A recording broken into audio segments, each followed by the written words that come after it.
Merci beaucoup. Bonjour à tous. Je me réjouis effectivement de faire cette présentation ce matin. Donc, je m'appelle Karen Gordon. Je suis installée en Israël depuis plus de 20 ans. J'ai accompagné ces 20 dernières années à la fois des sociétés françaises qui souhaitaient s'implanter et vendre sur le marché israélien, dans le secteur de la tech notamment. Mais j'ai aussi accompagné des sociétés israéliennes, plus particulièrement ces 10 dernières années, qui cherchaient donc à s'implanter et investir en France. Et dans ce cas de figure, c'était vraiment dans tous les domaines et secteurs d'industrie. Je profite en tout cas, avant de commencer, pour remercier Rachel d'avoir organisé ce webinaire et j'espère vraiment qu'il va vous permettre d'avoir une meilleure compréhension de l'écosystème d'innovation israélien et donc d'appréhender ce qu'on appelle la Startup Nation. L'idée, c'est vraiment que vous ayez donc à la fin de ce webinaire un aperçu global de cet écosystème qui est hyper actif et hyper dynamique. Donc voilà, très bien. Je vais vous présenter maintenant donc, de manière assez synthétique le modèle de financement des startups israéliennes, tout en analysant l'actualité économique depuis la crise Covid et surtout depuis ces 2 dernières années de guerre, hein. Mais vous allez voir, c'est assez positif. Voilà. Donc,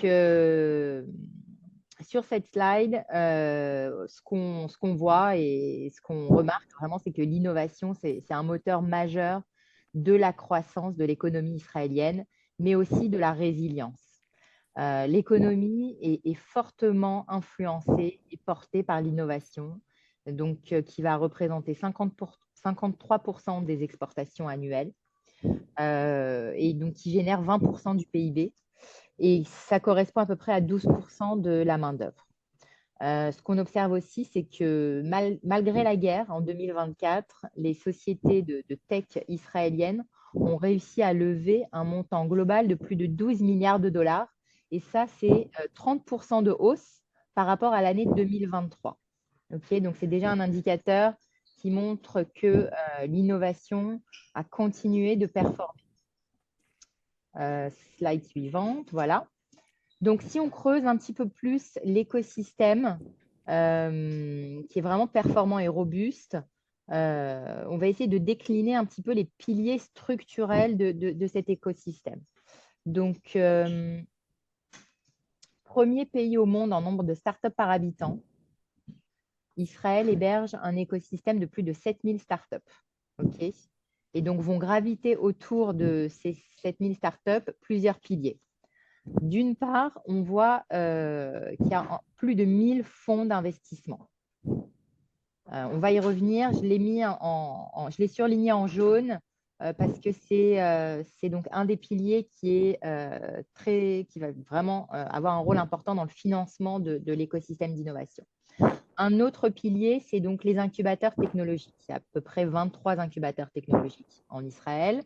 La spécificité de ces incubateurs, c'est que c'est le financement public qui va en fait donner vie à ces incubateurs.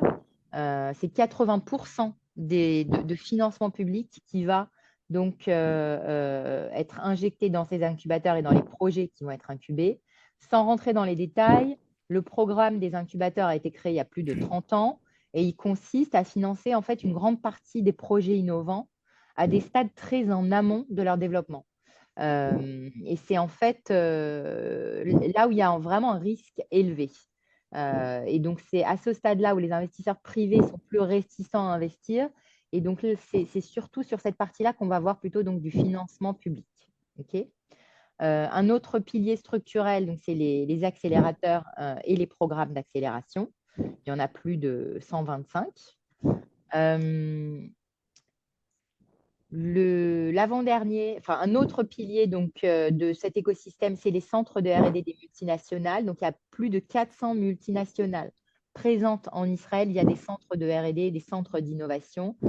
Là aussi, je l'ai surligné en jaune parce que sur la partie financement, c'est un socle qui contribue beaucoup donc, au financement de l'écosystème. On va y revenir plus tard, mais donc ces multinationales représentent en fait une grande partie de l'investissement dans les startups tout au long du cycle de vie des startups. Pour bien comprendre, on a donc de nombreux corporates étrangers qui mènent dans le pays des programmes d'accélération, ce qui leur permet aussi donc, de repérer des technologies assez en amont. Et ensuite, ce qu'on va souvent remarquer, c'est que ces mêmes corporates vont prendre des participations dans divers tours de table financiers qui vont souvent d'ailleurs être pilotés par des VC israéliens et au final vont permettre pas mal de rachats et de fusions-acquisitions. Donc, ces multinationales ont un rôle très important dans l'écosystème et ils entretiennent une relation très étroite avec les VC israéliens. Si tu peux juste revenir sur la slide précédente, Rachel. Voilà. Non, celle d'après, en fait, où on voit les différents socles. Voilà, celle-ci. OK.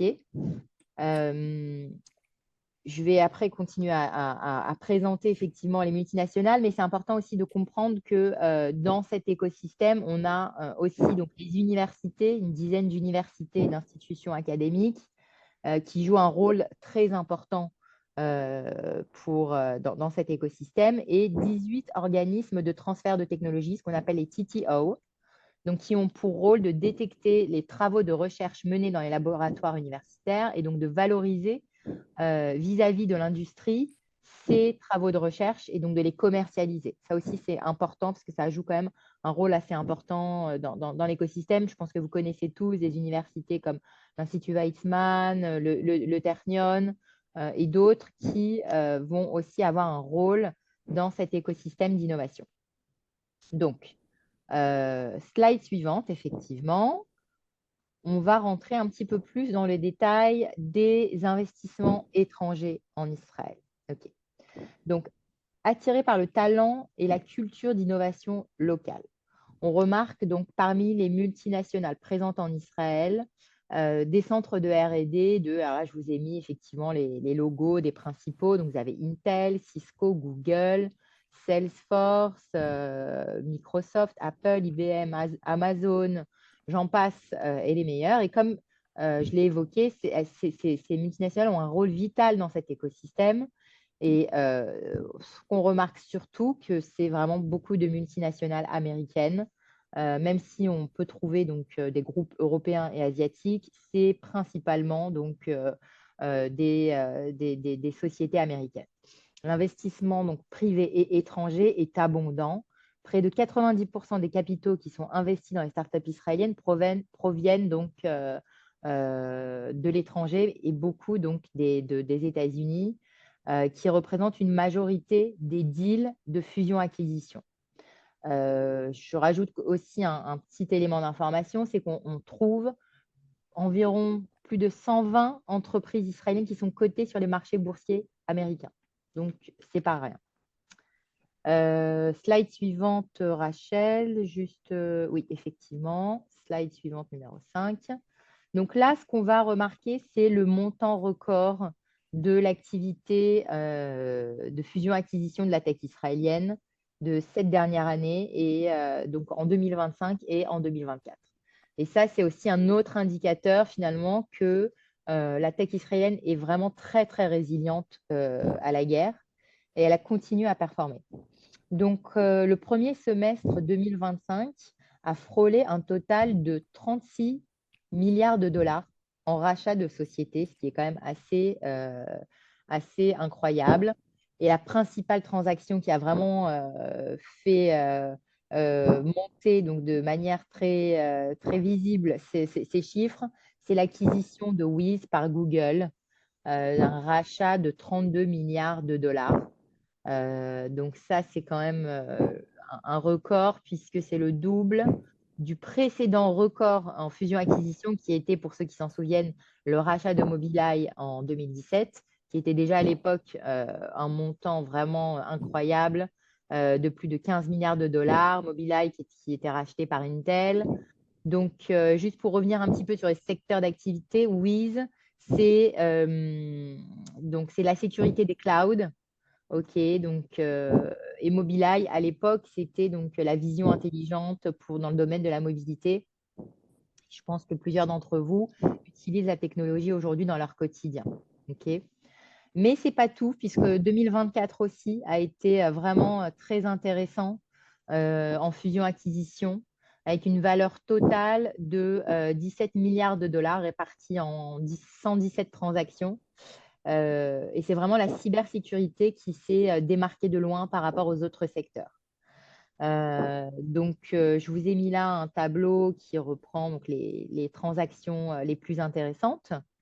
Euh, pour ceux qui souhaitent, hein, on pourra vous partager la présentation. On passe ensuite à la slide suivante. Voilà, très bien.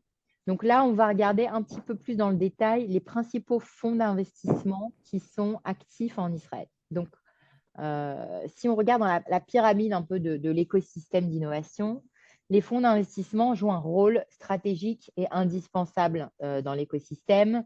C'est eux qui financent, donc qui investissent dans les startups, mais c'est eux aussi qui vont avoir un lien assez fort avec les multinationales, avec les différents donc, corporates qui vont être en fait finalement les acheteurs. OK. Si on j'ai vu que ça, pas mal d'entre vous étaient effectivement des commerciaux ou des businessmen, des hommes d'affaires. Donc, le principe de mettre en face de l'offre la demande, vous avez d'un côté donc, les vendeurs, ça va être les fonds d'investissement. De l'autre côté, les acheteurs, ça va être donc les multinationales et les biens donc, qui sont un peu donc, ce qui est à vendre finalement, c'est les startups et les technologies. Donc, quand on le simplifie comme ça paraît assez simple et effectivement, on comprend que ça marche aussi bien.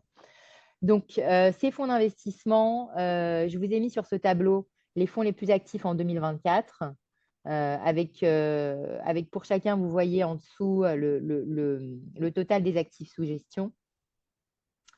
Et ce qui est intéressant de voir, c'est que ces fonds interviennent à tous les stades de développement et de croissance donc des startups qu'ils ont dans leur portefeuille. Et ils vont généralement prendre part donc, à plusieurs tours de levée. OK. Si on passe donc, à la slide suivante, Rachel. Voilà. Ça va être donc une illustration des plus grosses levées de fonds en 2024. Avec pour secteurs les plus attractifs, donc la deep tech, donc ce qui est intelligence artificielle, la cybersécurité. Si on isole la cybersécurité, c'est plus de 4 milliards de dollars qui ont été levés par les sociétés israéliennes en 2024, donc soit le double de 2023. Et c'est un secteur qui a continué d'attirer donc les levées de fonds en 2025. Voilà. Donc, ce qu'on remarque effectivement, c'est que à la fois la crise Covid et la guerre n'ont pas vraiment eu d'impact négatif sur cet écosystème, bien au contraire. Et je pense que c'est ça qu'il faut retenir aujourd'hui dans ce webinaire, c'est que la résilience, surtout dans la tech israélienne, elle est quand même particulièrement forte.